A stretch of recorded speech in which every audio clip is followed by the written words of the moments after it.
Բնություն պահպանելը հեշտ չէ եւ նույնիսկ վտանգավոր է։ Եվ դա ես ուղիղ իմ մաշկի վրա եմ զգացել։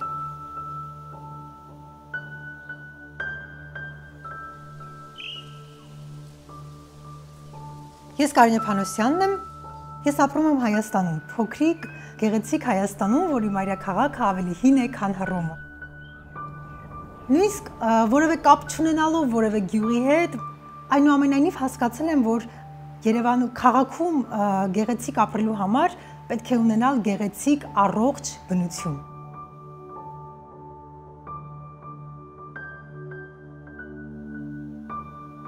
Անդամակցում եմ Հայաստանում անտառների հասարակական մոնիտորինգ նախաձեռնությանը։ Նախաձեռնությունը FLAG միջազգային ծրագրի շրջանակներում էր։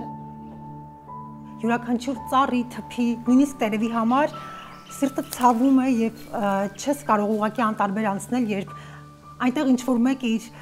գրպանի համար ծառեր է հատում եւ այդ ծառերը հետո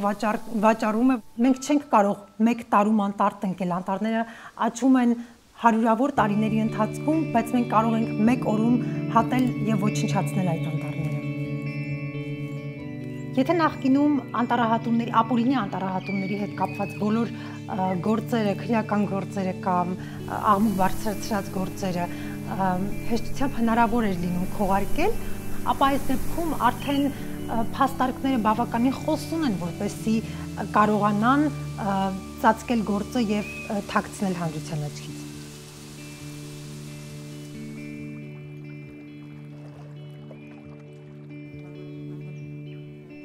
Մենք մի քանի անգամ տարբեր դասընթացների ենք մասնակցել, ճանաչելու համար այն գործիքները, որոնցով պետք է աշխատենք անտառում, այն մեթոդները, որոնք պետք է կիրառենք, մենք կարողանում ենք տարբերել օրինական կամ ապօրինի հատված ծառերը, չափում ենք լանջի թեքությունը, ծառի բնի հաստությունը, որը կտրված է, նշում ենք ծառի տեսակը, եթե ճանաչում ենք թվանշանը, ամսաթիվը եւ բարձրությունը, որի վրա գտնում ենք, այսինքն GPS տվյալները։ Բացի այդ, մենք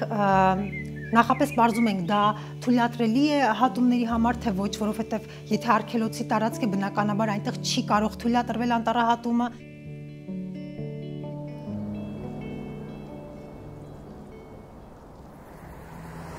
Նախագիծը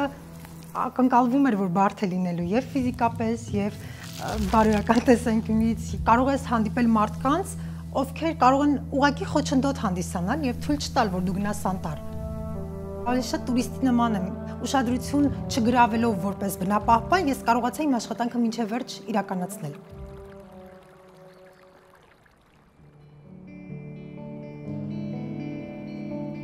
Դեռ մանկուց ճամփորդել եմ գրեթե ամբողջ Հայաստանով եւ պետք է ասեմ, որ ինձ համար Հայաստանը աշխարհի ամենագեղեցիկ երկիրն է, ամենաչքնաղ բնությամբ, ամենաաննկարագրելի գեղեցիկ ճարտարապետությամբ եւ բնականաբար նաեւ ավանդույթներով։ Եվ ինձ համար ամեն մի կտոր, ամեն մի սանտիմետր հողը, ամեն մի կաթիլ օդը շատ թանկ է եւ իմն է։ Ես զգում եմ, որ ինչ-որ բան պետք է անեմ եւ կարողանում եմ եւ ցանկանում եմ անել իմ երկրի համար բնապահպանական խնդիրների շրջանակներում։ Ամբողջ կյանքս կենցաղս վերածվել է բնապահպանական բնության նկատմամբ հոգատար վերաբերմունքի քարոզի։ Գիտակցում եմ, որ այն, ինչը ես կարող եմ անել, եթե չանեմ, որևէ մեկը չի անելու իմ փոխարեն։ Բնությունը մոլորակինն է, իսկ մոլորակը միակ վայրն է, որտեղ մարդը առայժմ կարողանում է ապրել։